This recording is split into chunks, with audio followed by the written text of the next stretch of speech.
All right, this is episode 1 of Miles' musical passion project idea. So briefly in the intro, I'm just going to talk about where this idea kind of came from. So I was working on a farm this summer, up in Swan River on my friend's farm, and I woke up one day and had this really vivid dream that was just really sad about like me and like a few friends. I'm not going to get into the dream, but like it was just like I woke up in a terrible mood. It was like very realistic dream. It was awful, and yeah, so then I like was supposed to start work, when I like woke up kind of thing, but I was like, all right, since I'm feeling so bad, I'm going to take like a little bit of time. I'm going to like go for a nice walk to like clear my head, hopefully like make me feel better kind of thing. And I definitely have a playlist on my phone that's called my cry songs, which like literally just like I listen to when I'm sad, and they're like certain songs with certain memories associated to that are just like very sad moments in my life that like I feel like I've listened to a lot also when I'm sad, that it just makes me like sad, and I like to listen to that when I'm sad. And yeah. So basically, I went on this walk, and I was listening to this, and I'm like, man, it's kind of cool that I have all these memories associated with these songs. And, like, I feel like I could really, like, go in and talk about them. I think that'd be awesome.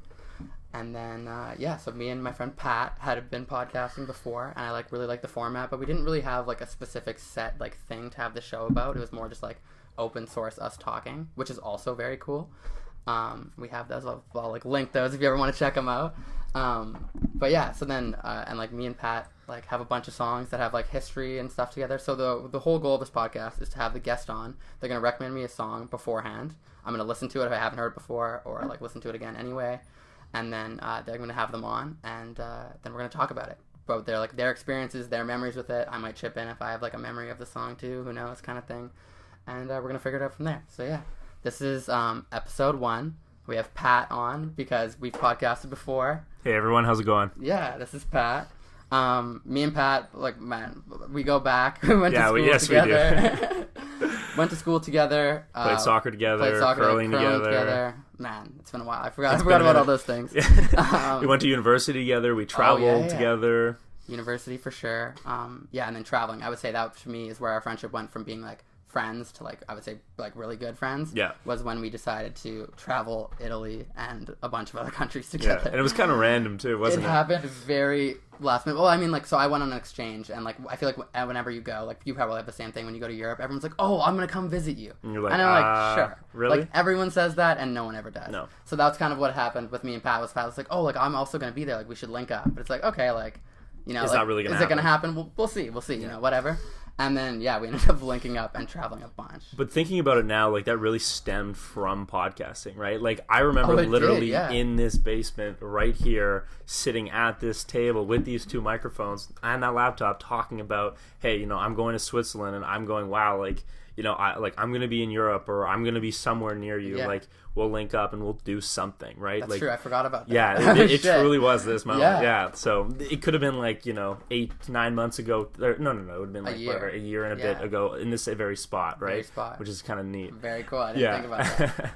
So, yeah, I mean, what other ideas are going to come up right now, right? Yeah, who knows, man? Who knows? Absolutely. Yeah, so we ended up traveling.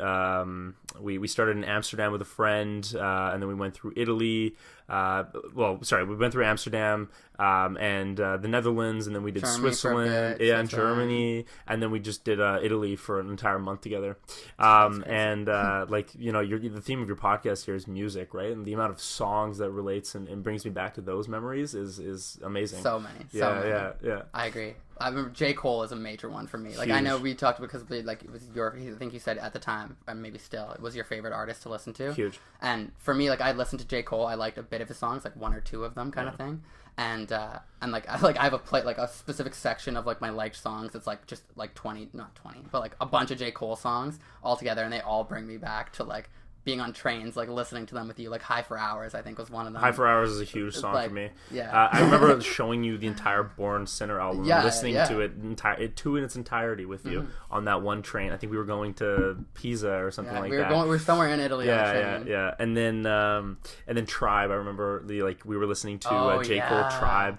like just walking around constantly when we were in Rome. Yeah. And I remember I was sad because that was one of my favorite songs. And Miles, you have this memory for music, like, it wasn't actually sad or anything, but I was like, man, Miles is like, he just knows all the lyrics immediately. I'm like, wow, this guy's amazing. No, it is interesting. Yeah, you have a good memory for that. Thank you. That's one of the weirdest things about me, I would say, is like my memory for other stuff is okay. Like I can study for school and like memorize stuff like fine, but when it comes to music, like I legitimately hear a song one time, I like try to sing along kind of thing, and then like if I like the song, like oftentimes by the next like time I'm hearing it, I like know it enough to like sing it, which is kind of crazy. I was like seeing this girl the other day, like just very briefly, but like I was like putting on this, I was like, oh, I learned this song, like I just found this song like 2 days ago, I want to play it for you.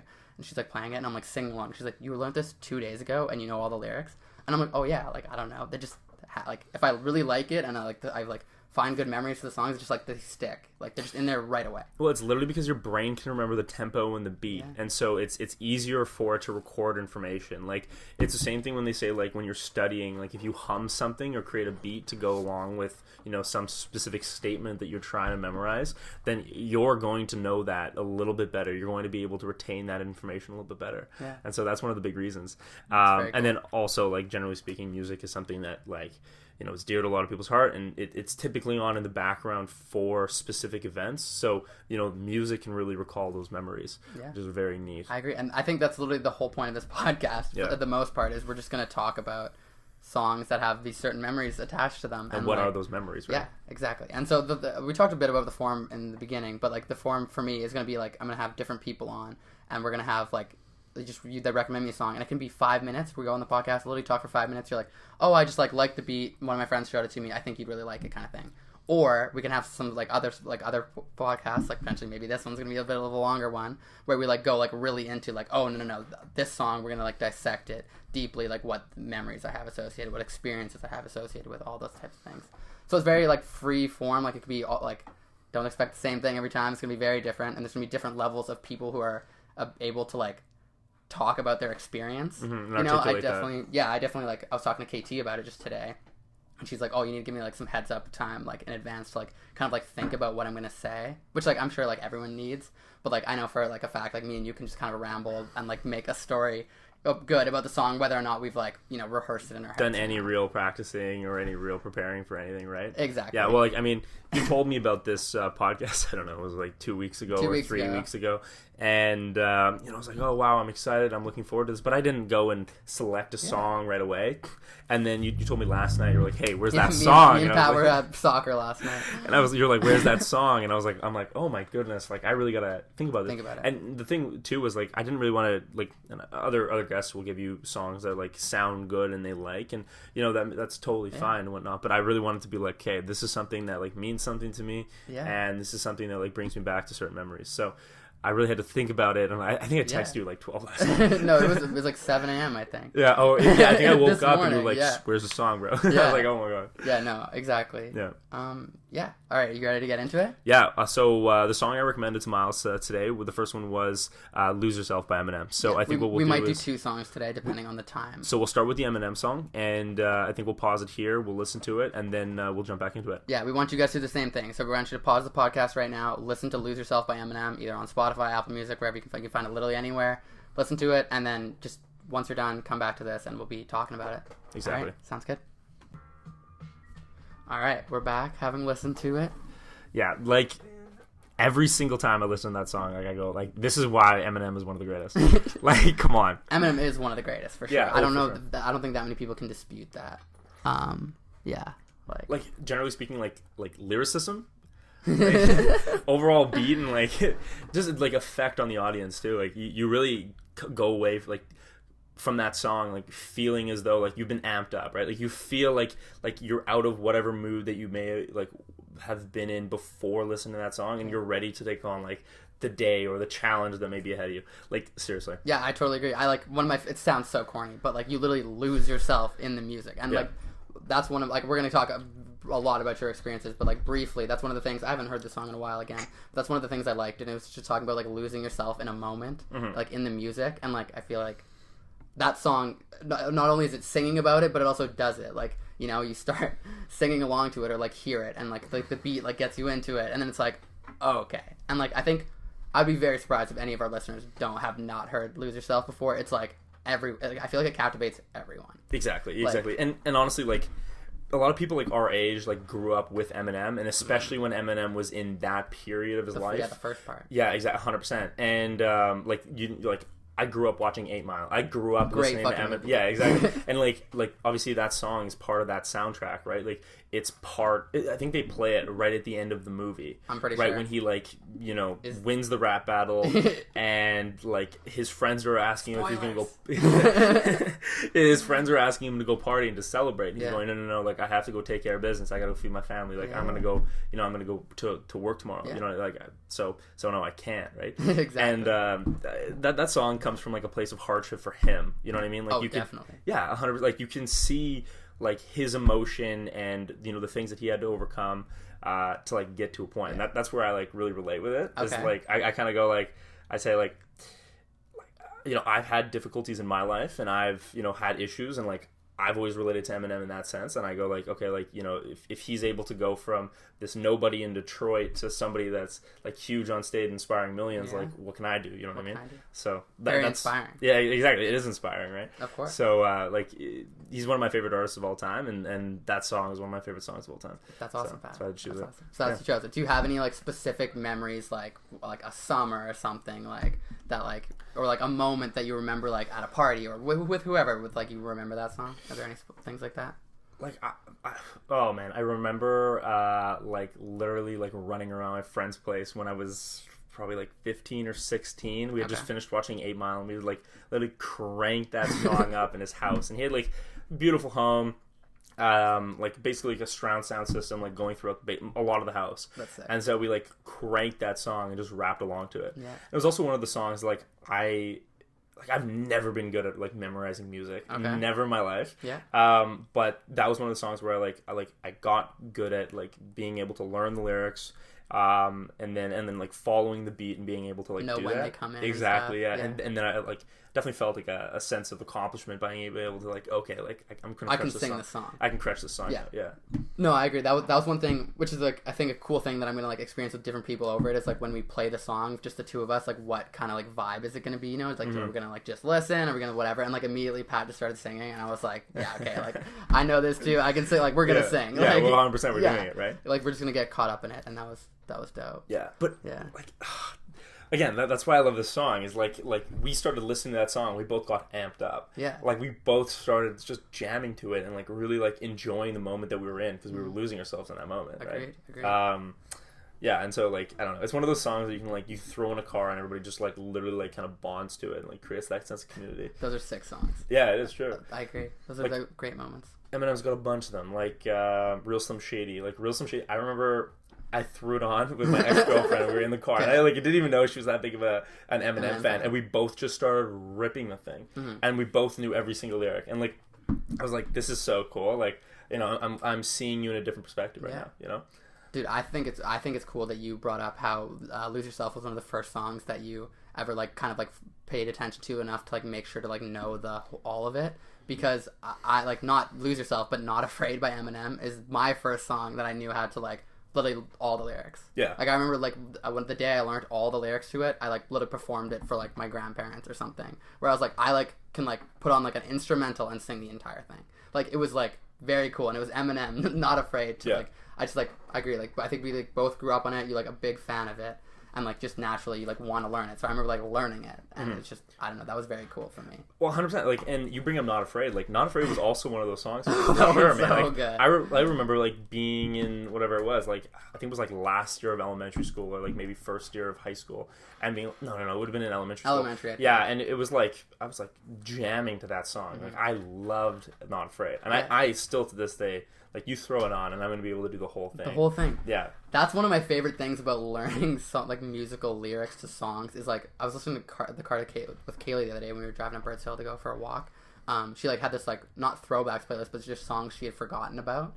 And, like, there's some songs on there that, like, I had also forgotten Huge jams. about. Yeah, like, one's by, like, 303. Like, My First Kiss Went a Little Like This. Right? Like, dude, and Twist. You know?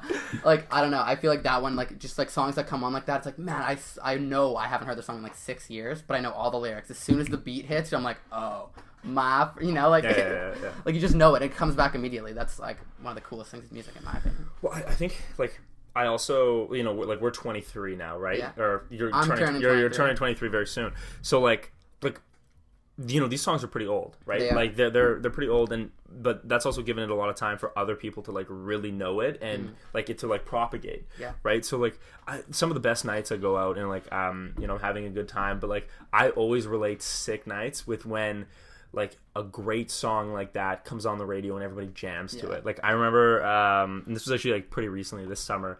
Like it was like Nickelback, Rockstar. Rockstar came on. Oh, that's a crowd pleaser. Oh, it's a huge crowd pleaser, and also Rockstar. Like there's some songs that are better in the beginning of the night, the middle of the night, you know, and the night. Like Rockstar is an end of the night song. Yeah, when everyone's hammered and they're all hammered. Like everybody's like it's the after party. It's almost or the like the end it's of the teetering club. into the after party, right? And like they're like people are drunk and Rockstar comes on and it's you need to be drunk to like listen to Nickelback, I think, personally.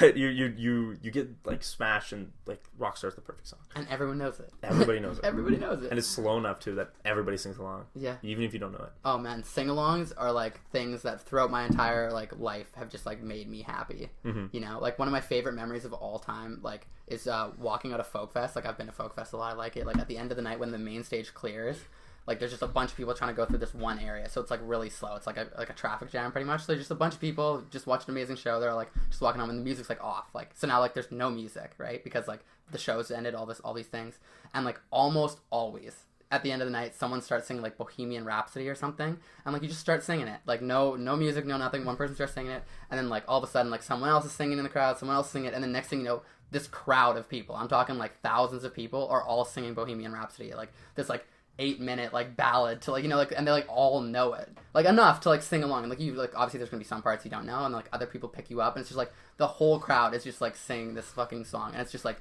chills, man. I don't know, that like that's why music's so cool, man. It just like brings people together. It brings people together. That was literally my next point. Like it's community, right? Like like I was saying, like music propagates, everybody learns it and everybody knows it, and then like you're literally sitting in a crowd full of strangers, but then the next thing you know, like that song comes on, that other person starts singing it, that other person starts singing it, and now you're all friends. You're no longer strangers, right? Dude, and a cool thing, which maybe I'm just piggybacking on that, is like when I think both of us have gone abroad.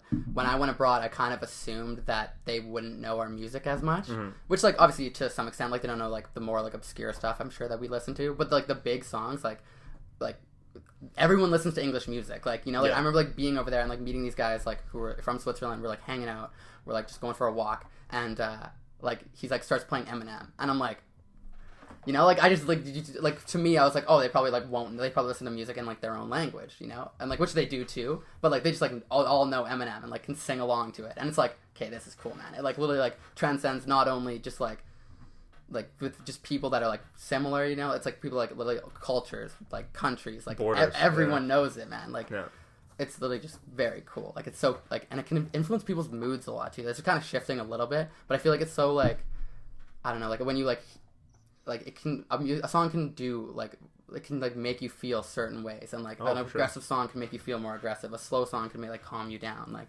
and just I don't know. It's so cool that it can affect all these people in like such a like a positive for whatever way. Yeah.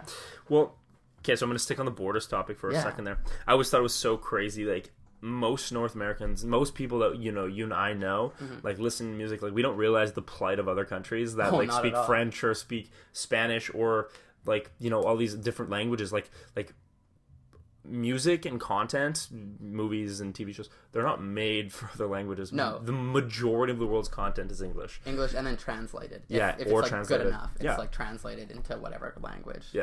Well, even like like I was in Morocco watching the third Avengers movie, and it's in English. Like literally the movie is in English, but they're doing subtitles in Arabic. You're in like a theater. I'm in a theater watching the movie. And like it's in English. It's in English, but it's just subtitles in like Moroccan. Arabic, in Arabic. So, and obviously they speak French too. So there was another one that was playing in French. Cool. But like I was like what a weird concept with it. That's so interesting. So interesting. Imagine having to like, because I feel like the translations obviously they probably do like a pretty good job, but it's probably not perfect. Like imagine, I feel like all these like big works of like music and like film and like all these things just being in a language that's like not the original. Yeah. You know, like imagine like if all of our stuff that we listen to was like French, but then translated to English. I feel like it wouldn't hit the same as like it being written in that. Mm-hmm. Like, in that lost in translation, right? Has to be. Yeah. Yeah. No, I agree. Very cool. Mm-hmm. Very cool. Well, one of the things I love is that Netflix is starting to produce content. I'm getting a pretty off topic here. No, that's okay. But they're really starting to like incorporate content from like different countries. Like I just watched How to Sell Drugs Online Fast, and it's in German. The show's produced in Germany. It's about a German guy and who sells drugs online and makes a bunch of money. And I'm watching it in like English subtitles, but I'm literally still watching it in German. Yeah, and like hearing him speak German. Yeah, and it's actually a really cool way to like consume content because you get this huge variety of like really really well produced shows, you know, in German. But you know, if I'm not willing to go out of my way and like listen to it in German with the subs, like I'm not going to get that taste of like that art, right? And so I think that's why a lot of people like even though, you know, like Switzerland is German, Italian, and French speaking. Yeah. Obviously, they learn English. They learn English just because it's important, but it's not one of their main languages. But because they just want to listen to Eminem, right? Yeah, like, literally. Yeah, like so. No, it's super cool. I agree. Like, very very like privileged to have all this like amazing content recreated in English for us. Like, luckily that's like, you know, our first language. Yeah. But yeah, no man, like just super cool. And then I think a really cool thing, like going again, slightly shifting topics here, but my sister spent like an exchange in Spain, and like so in Spain they also listen to like English music, but there's lots of like songs out there that are like part English, part Spanish kind of thing, and we're talking about singing along. Like obviously my sister doesn't know Spanish well enough to like sing along like to the Spanish parts, and like her exchange student doesn't know English well enough to like sing along to the exchange parts. A complete wonderful person. Yeah, exactly. She was like telling me about how they'd like rap these songs together. They'd be out like drinking whatever with like their girlfriends, and the song comes on, and like she'd like hit the English part, and then like her exchange student friend would like hit the Spanish part, and they're just like hitting, and it's like, this is fucking cool, man. Like that, because like obviously I don't know the Spanish. Like I can like hear it and like try to say the words, but like I can't like say it. Like it's not my language, you know. I can't like probably rap in Spanish versus like how I can in English. Like I don't know. I thought that was cool. I've like never done that with someone. I want to find someone who can speak like Spanish fluently and like no, sing along. That is really neat. Very neat. Okay, well, unless you have any more to add about this, I'm down to move on to the second song if you want. Unless you have actually like I have a bunch of stuff written down in my notes, just other questions that I thought maybe I would have them. Let's see. Oh, do you have any favorite lyrics? I really like lyrics. We're gonna learn more about that too as you listen to me. But like I really like reading the lyrics of a song. Do you have any favorite lyrics from Lose Yourself that stick out like specifically to you? Yeah. Any of them? Are there any of them? Dude, obviously Mom Spaghetti. Mom Spaghetti. That was a cool thing I also wanted to talk about, was how it's like literally become a meme. Oh, like, yeah. And like it just adds to the like whatever good P word you used for like propagating of like this song, just even into like more like into like a broader sphere. Like, it's like literally it's become like a meme, like Mom Spaghetti. And I'm sure there's kids out there that don't know what it's from. They don't even know the song. No, they don't even know the song. Well, probably like, you know, kids like my brother's age that are just like 17 and 18, like obviously they've heard Eminem before, and I'm sure a lot of them have, but they're like, just because of the fact that it's so far removed now, like it's like many years ago. Yeah, exactly. I actually don't know when he wrote it, but like I have no idea. It's got to be the 2000s, like 2003, something like that. I have no idea. But yeah, there's probably a bunch of them that literally have no idea what they're talking about, but know Mom Spaghetti from like fucking memes, you know, like, memes on the internet, which is quite cool. No, honestly, like I really like that song. Again, like I like the hardship aspect of it. Like I like he's coming from like a difficult situation, but he's like motivated and he's willing to overcome it and work hard. Like I really really like that that aspect of the song. Like he's talking about like you know, food stamps, don't buy diapers. Like he's having trouble like being a good father, and he's like he can't. Like he's having so many difficulties, but he's going to push through it. He's going to keep pushing through it.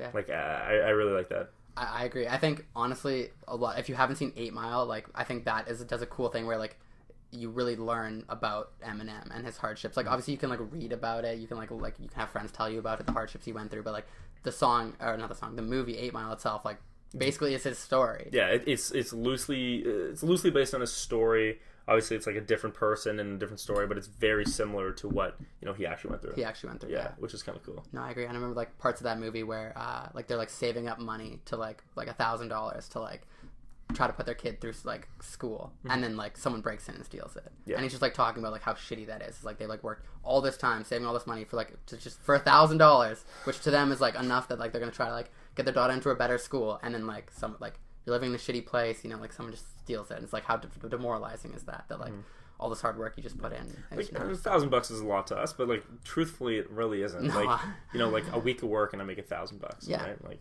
No, exactly. Like, which is what we're very privileged compared to a lot of people for sure. Yeah. But yeah, like I don't know. It's just and then like yeah, crazy. And I think what a real cool thing to me about Eminem is like he was this popular, like the biggest rapper in the world in like what would we just say like the 2000s, and like still to this day he's writing phenomenal music. Oh yeah. Like all of his albums that have followed are still like bangers in my opinion, and like I think. I'm like would object like not super objective, but objective enough that like if he put out bad shit, I wouldn't like it. Yeah, you know. But he keeps putting out good shit. Like his newest album, like Music to Be Murdered To, I'm pretty sure. Great album. That's a really good album. If you like, one of the cool thing that we started doing, I think it was mostly me and you, like that like began it for me was like listening to albums all the way through. Yeah. Like from like you play the first song and like this is the way they wrote the album, because I feel like due to Spotify and like things like Apple Music streaming services, certain songs get popularized. Yeah, and like you just never listen to a whole album anymore, like or never listen to it in the order that they created or whatever. And Music to Be Murdered To is like one that you should definitely listen to in order, because like it's a story. They like really take you through a story of the album. Yeah, I remember I did that a little bit in high school, and then I kind of like fell off and stopped like listening to music like all like albums all the way through. And I think that was just due to sheer laziness. Like to be honest, like it definitely takes a little bit more time to listen to the whole thing, and you're gonna listen to songs that you don't like, really like, and then you're gonna listen to songs that you do like. But then like that whole overall picture changes. Like you listen to one song, and then the ones you don't like, and so on and so forth. But then they start to kind of like meld together, and you can kind of see the storyline that that artist is trying to create. Yeah, and it's pretty freaking neat. Like.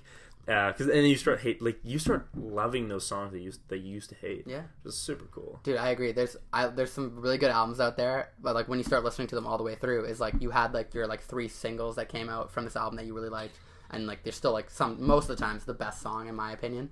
But then you go through and like your favorite song on the album changes, and you listen to it again, and it changes again, and then it changes again. It's like, man, like they just did a fucking like that piece of work is just sick. Like you know they just did a fucking phenomenal job. Like creating this album, like big shout out to them. Yeah, I like it. Yeah. And the whole storyline aspect of it like really changes the music for me. Kendrick used to do a really good job of that, and like I think he's kind of fell off. Like I hadn't really seen like a lot of music produced by him recently in like recent years. But he's still one of the best artists fucking that I in my opinion. Yeah. But his albums, like you really need to listen to them all the way through. J. Cole's another one like that. J. Cole, yeah. Yeah, like I've listened to every single J. Cole album like I don't know how many times. Like, all the way through. Yeah, and that's truthfully like Kids on Drugs, like that one, you 100%. It's a phenomenal album. That is a really good album. A really good album. And that's one of the ones where it's like, okay, each individual song, like, but then you listen to the whole thing all the way through, and you can kind of see how it, like, flows together. And then you start really loving individual songs. You kind of go, like, wow, like I really appreciate this that much more because I understand the context. And he's referring to things, like, in a couple songs before, and that's really cool. No, I agree. I think one of the coolest... But we're kind of sidestepping, but one of the coolest things that I've, like, noticed that's been recent is, like, Genius lyrics. Okay, yeah. Like, that is one of the coolest fucking, like, ideas I've ever seen. Like, I'm pretty sure they're owned by Apple now. Okay, but, I didn't know that. I'm pretty sure Apple bought them. I'm pretty sure. But, like, basically it's just, like, what's the right word? Like, a site that has all the lyrics to it, but then also it allows people or the artists themselves to, like, click on, like, these 2 bars and, like, say what they mean.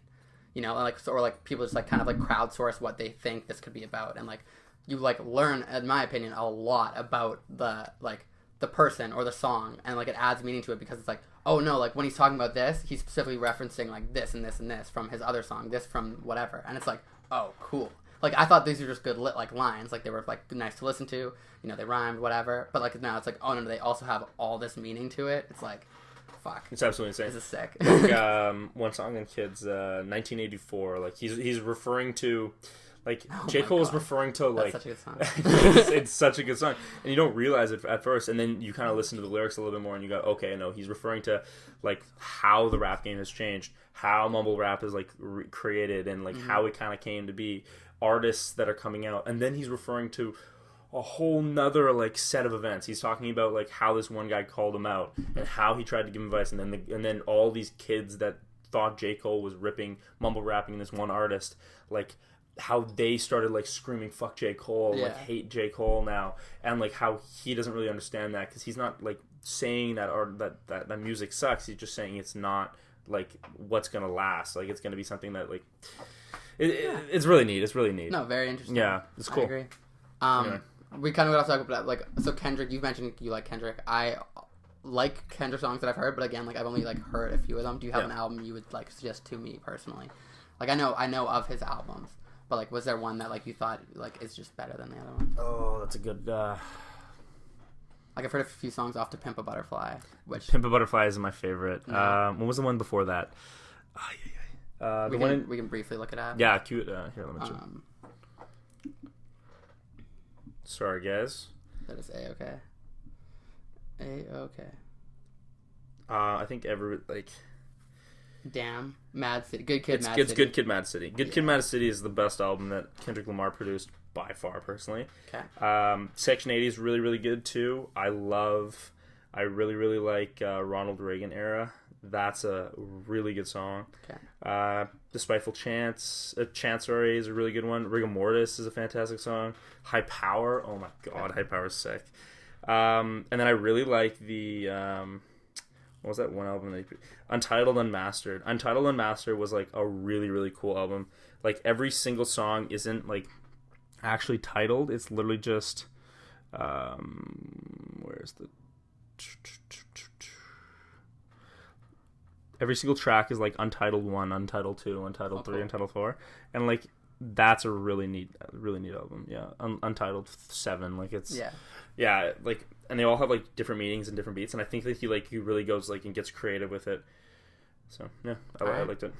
All right, dope. Okay, do you want to hit the second song? Yeah, let's hit the second song. Okay, I'm down. All right, so Pat, introduce what's the second song? So it's Cats in the Cradle. We're changing up the yeah, totally different vibe. Absolutely different vibe. So yeah, Cats in the Cradle by Harry Chapin. Definitely a softer song. Yeah, okay. I'm gonna get you guys to pause it and then go check it out. Yeah, alright, perfect. Alright. We're back from that. So obviously a very different tune totally different than the one before. But like, no, we can't compare them, but like equally as good. Like, I think a lot of people also have memories associated with this song. Yeah. But yeah, we pulled up the lyrics for this one. This is one we definitely like. I want to dissect a little bit further. No, 100%. But I first want to start with asking you why you chose this one. Why I chose this song? Honestly, man, like, such a great song. I don't know, like the busyness of life, like, you know what I mean, and like I think a lot of like people like forget like their parents are growing up, and like. You know, I don't know. I grew up, like, my dad was very busy, and so, like, I didn't see him a lot because he was always working. Yeah. And I love this song because it reminds me of that time, and then, you know, I got to see him a little bit more, but then, like then your life kind of changes. The whole thing switches. Like, now I'm super busy, and, like, I don't have time for my parents. You know what I mean? And, like, this always reminds me, like, kind of, like, how cyclical life is, and, like, how precious that is, too. Like, how important it is to also, like, just take that, like, you know, time and, like, I don't know, like, chat with my mom in the kitchen, or, like, or, you know, like, chat with my family members, like, because you know, 1 second is gone. Like, man, I totally agree. Yeah, that's very nice. I'm glad you chose this song. Yeah. This is one of, like, my dad's favorite songs. He plays it all the time. I love the song. It's so good. Yeah, I don't know, like, obviously, like, you guys just heard it, but, like, it's literally about this kid whose dad never has time for him. Yeah. And then, like, later on, as, like, he grows up, his dad, who is like, less busy, probably retired, you know, whatever, he wants to spend time with him, and he doesn't want to spend time with his dad because he's, like, off doing these other things. Yeah. And I legitimately feel like every kid, and also every parent, can probably relate to this song. Like, every single one in the world, because, like, I feel the same way, you know, like, sometimes, like, just even like this recently, it's been like I have like this planned. I get home and then like me and you were podcasting, and then I'm like going to do something right away, and like just like I literally saw like my family for like 10 minutes, you know, and it's like I don't know, like it makes me sad every once in a while that it's like you like aren't spending more time with them. But then obviously I don't ever like choose to really change my ways, but like I don't know, it just at least makes me appreciate them more, which like I think is the case with lots of families and like. Well, that's the chord that this song strikes, right? Like it really is that, like, you know, remember how cyclical life is, and remember that, like, that's gonna really switch, and so, like, you have to make an effort, and your parents also have to make an effort to, like, if they want to see you, they'll see you, right? 100%. So cool.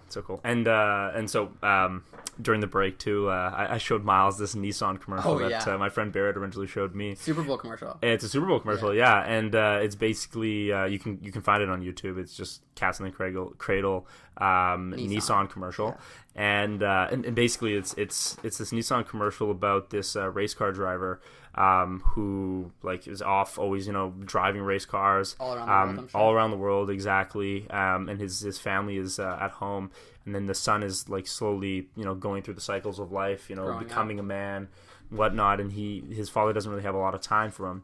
You know, he's out there, and his family's worried that he's gonna get hurt or die. Yeah, because there's crashes all the time. Exactly. And you know, the wife's worried, the son's worried.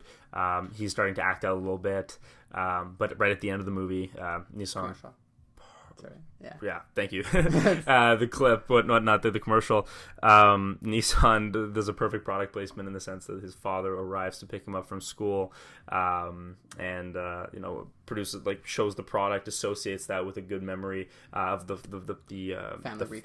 family reconnecting, and having that moment that's really precious to a lot of people. And also, when he's racing the cars, he's racing Nissan cars. Like, I think that's also just a good, like. Yeah. You know, like, it's showing that, like, they have the power to, like, also, like, you know, it's like a sports car in a like sedan. In a sedan, exactly. Yeah. No, great commercial. Fantastic commercial. That was actually my first time seeing it. Whoever the marketing director there deserves a raise.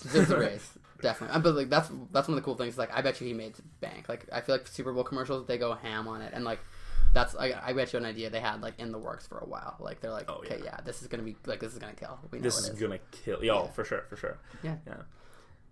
Okay. Well, go ahead. No. Well, because again, what pushes product, what actually, like, effectively markets it is it's like targeting a certain emotion and driving with that, right? Like a lot of people are going to relate Nissan now to, like, you know, family reconnecting and with your kid or with your parent. Exactly, in a strong family unit. Like, that's beautiful, and that's what sells cars. Yeah, and, like, especially a car that's, like, made for a family. Yeah, you know, versatile sedan, right?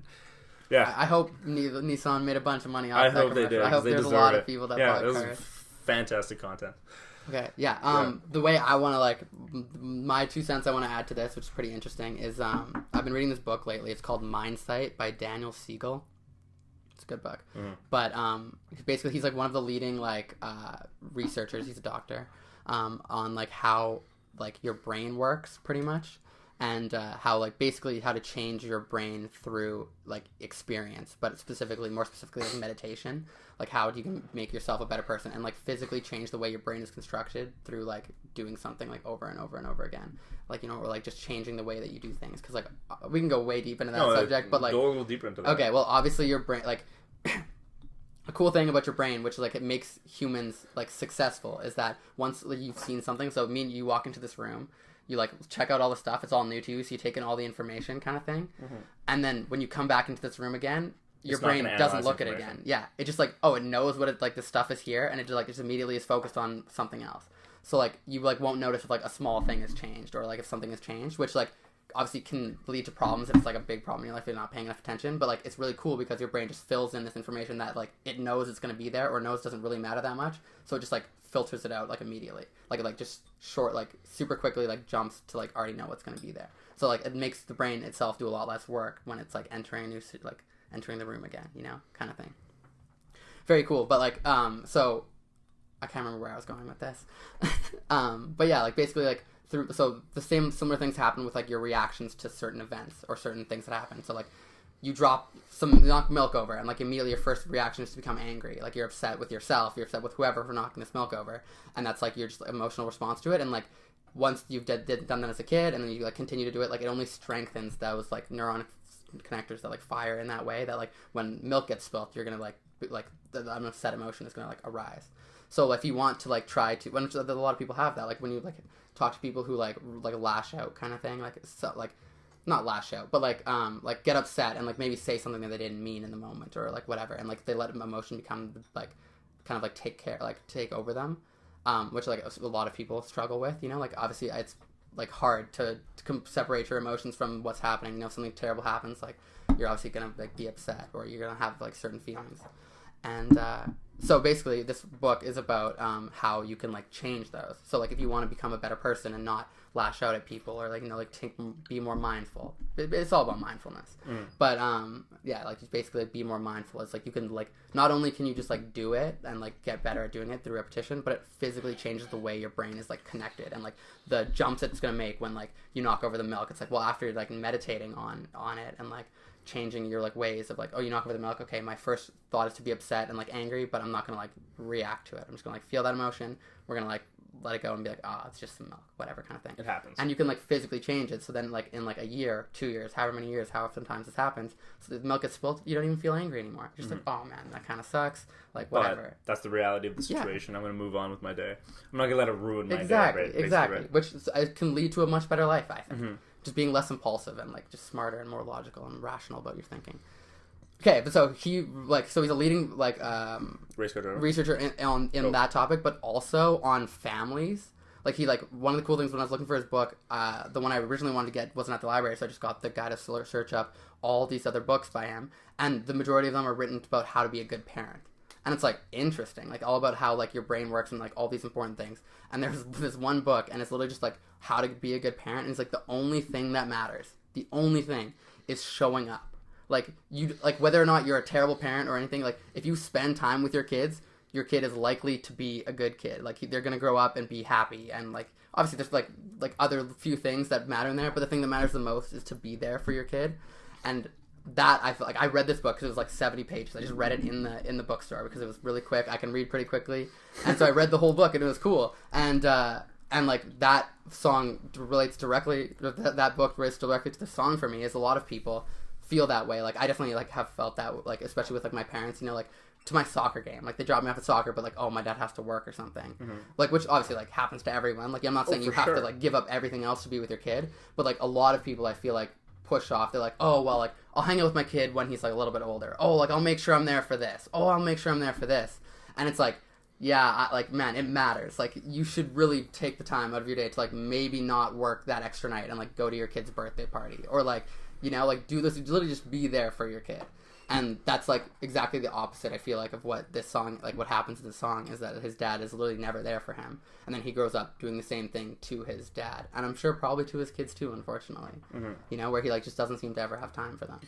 And it's like... Well, he even mentions in the song, like he talks about his job, right? Like at the right at the end, like he now has this like stressful, intense job, and he doesn't have the time for his kid. You know what I mean? Like so, it's again, it brings back to that cycle that I was talking about, right? Like it truly is a cycle. And to your point, like that theme is present throughout the entire song. But what always gets me, and what really got me thinking when you were speaking, is how positive a lot of the song is. Like regardless of the fact that like it's like a pretty sad song, very slow, like the lyrics are written pretty positively. Like you know, we're gonna have a good time then. Like it's this continuous like push to the future. Like we're like oh, like eventually we're gonna have a good time, but it's not now. You know what I mean? Like we right now we have to make sacrifices. And I don't know, that always kind of gets me too. Is like you gotta live in the present too. Like you gotta 100%. Like right now if you gotta, whatever, what's the saying? You gotta stop and smell the roses? Yeah, exactly. Yeah. No, and that's true. I definitely, not even about just families, but just like life in general, like having time for like this thing then. I like have had some conversations with like close friends of mine, like Adam, about how like he directly feels like he needs to make sacrifices in his like happiness and life right now, so that way he can like, you know, like work really hard being an engineering student. Kid's a genius. Like kid's smart. He's so smart, and like he's doing his master's now. Like whatever, he's like literally one of the smartest people I know. But like so I feel like he sometimes overvalues, in my opinion, like obviously in his opinion, I'm sure it's like different. I'm sure he like thinks about these things. I hope he does at least. But like in my opinion, sometimes I think we're talking about just like how I think that he might value like working really hard for like to make the future better a little too much, where you also need to make sure you have the right balance of like... I definitely do that too. Yeah, like... no, Pat definitely does that as well. Yeah, exactly. Like, no, Adam's a very smart guy. What was I going to say? Oh, but I know the type of person that Adam is. I think like it's this like, you know, he goes from comparing himself from one group of people and he kills it. He kills the game, right? But then he moves up to the kind of the next level, you know, goes from his undergrad to a master's, and he starts comparing himself to other people. Yeah. So regardless of the fact that like he's deferring a lot of gratification, like he's deferring a lot of gratification, and you may think that, wow, like, you know, he might be doing that too much. Like, he doesn't think he's doing it enough. No, exactly. Like, he's looking at other people in his class going, holy fuck, this guy just murked it. Like, he just killed this huge project that I haven't even started. Like, I gotta sacrifice more time. I gotta not go on a bike ride or whatever it is. And I gotta go and work on this project immediately, right? So I feel like it's kind of a self-fulfilling prophecy in that sense. You know what I'm saying? Like you kind of like I noticed it really when I went from like I did college, and then I was competing against people in Red River, and you know I was like deferring my gratification, trying to compete with them, trying to beat them out, and then I did, and then I went to university and I was doing the same thing. It was always just this like constant jump of like, when's the satisfaction coming? Exactly. Like when and does it usually doesn't. It never comes. Exactly. Like it's this constant like we're gonna have a good time then. Like we'll get to that point. Yeah. Right. And like just like in the song, it never happens. Like that's why I feel like you need to have the right approach to it, where like maybe it's time to like live in the now and like appreciate what's happening now. Yeah. And like give up this like job thing you have to do for work and like spend some time with your kid.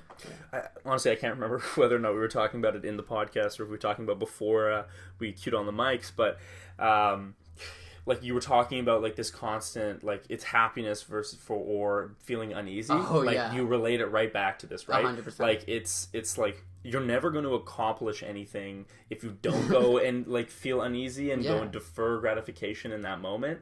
But like so you basically need to choose your opportunities there. Yeah, right? Like if you want to do something, well, you might have to defer stuff. You might need to work harder to like have a better future. Like man. I think we were talking about that in previous like before we turned the mics on. Okay. But I'm just gonna briefly touch on that. If you guys haven't seen the movie Free Solo, it's a fantastic movie about this guy climbing this huge rock face, and he does it without ropes or like gear. So he's basically up there by himself, and it's just insane. Like this guy's crazy, but he's a really cool character study. And one of my favorite lines in the movie is him and his girlfriend are like driving around, and so he met this girl who's not a climber, and whatever. He's like him and his girlfriend are driving around. And he's like talking about how his girlfriend's like goal in life is to be happy and comfortable, and that's not his goal. His goal is performance. Like he specifically says that, and he's like, like anyone in the world can be happy and cozy, but no one like nothing good comes from being happy and cozy. Like nothing good ever comes from you just like laying at home like hanging. I mean, obviously like there's some good that comes from it, but like comfort's nothing, like, good, right? Comfort's good, but like nothing like monumental is like ever achieved if like everyone's just like happy.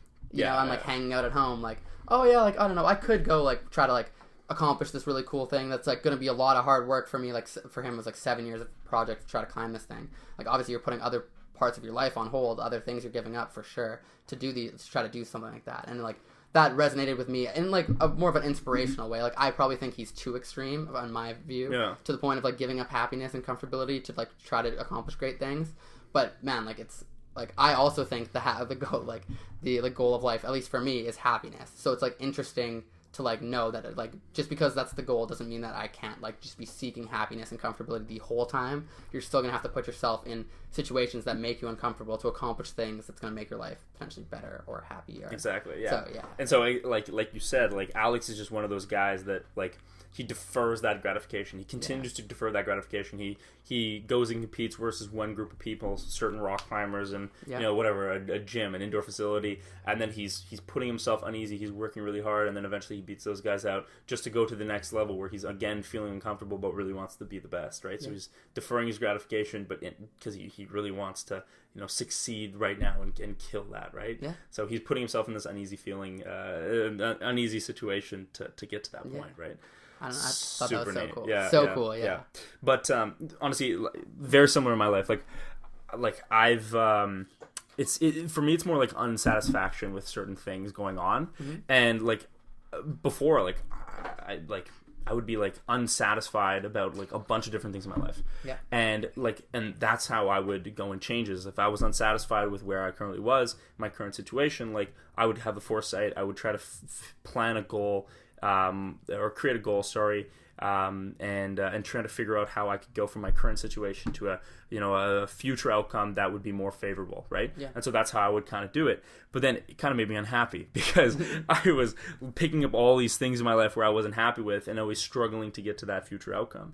But like now I'm kind of realizing that you need to try choose picking your battles. Like don't sweat the little things. Like a lot of things like are just kind of how it is, and if you spill milk, it's okay. But those bigger things, like you can feel unsatisfied, you can have that uneasy feeling and drive for something more. I agree. Yeah. Very cool. I think that's a pretty inspirational place to leave this podcast. I don't know about you, Pat. Do you have any other things you want to add to that? No, that's phenomenal, Miles. Thank you for having me on. Yeah. I was really happy to talk about Eminem, Lose Yourself, Cats in the Cradle by Harry Chapin, and the sentimental meanings between both those songs. Again, thank you so much for having me on. Yeah, of course. And like one of the cool things about this podcast is I feel like there's literally so much music. That like we'll probably have Pat on again, I'm sure, because like just for another song. So yeah, obviously check those songs out. And then one last thing I just wanted to ask you is just either I want you to recommend me a guest that you think would be good for this podcast. I already have a list of them. That like, so you might pick someone I already have like thought about, but if not, just give brief thought into like someone that you think would do a good job like on this podcast, or a question to ask them about their song in the future. Just give it a little bit of thought and like. Yeah, no, that's a really good question. Let me like, is there something you wish I asked you about the songs that like you think someone else would like enjoy having it being asked about?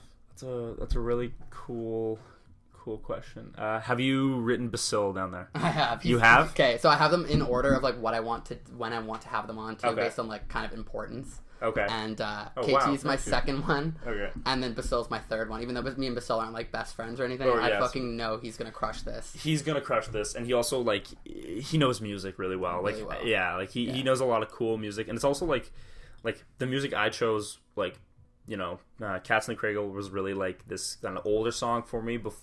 Like when I was listening to my dad's music basically, and then Lose Yourself was kind of like in that timeline when I started like choosing my own music and kind of starting to really develop my own music tastes. So they're both nostalgic in different ways, but Basil like he like I don't even know where his music taste came from, but it's very neat, very interesting, very hippie-ish. You'll really like it, I'm sure. Questions to ask him. Yeah, honestly, there you go. Where does his music taste come from, and how did he develop it? All right. Yeah. So just generally speaking, how did he get to that point? Dude, that's an interesting question. Yeah. All right. Well, Thank you, Pat. Hey, no problem. Oh, wait. Do you want to, like, link anything? Not that we have any viewers right now, / maybe won't ever get them in the future. But, like, do you want to give any shout-outs to, like, something? Like, where to follow you? Yeah, like, guys, like please follow me on Instagram, Patrick Cook YWG. And, stay connected. Thanks, guys. Awesome. Cool. Go.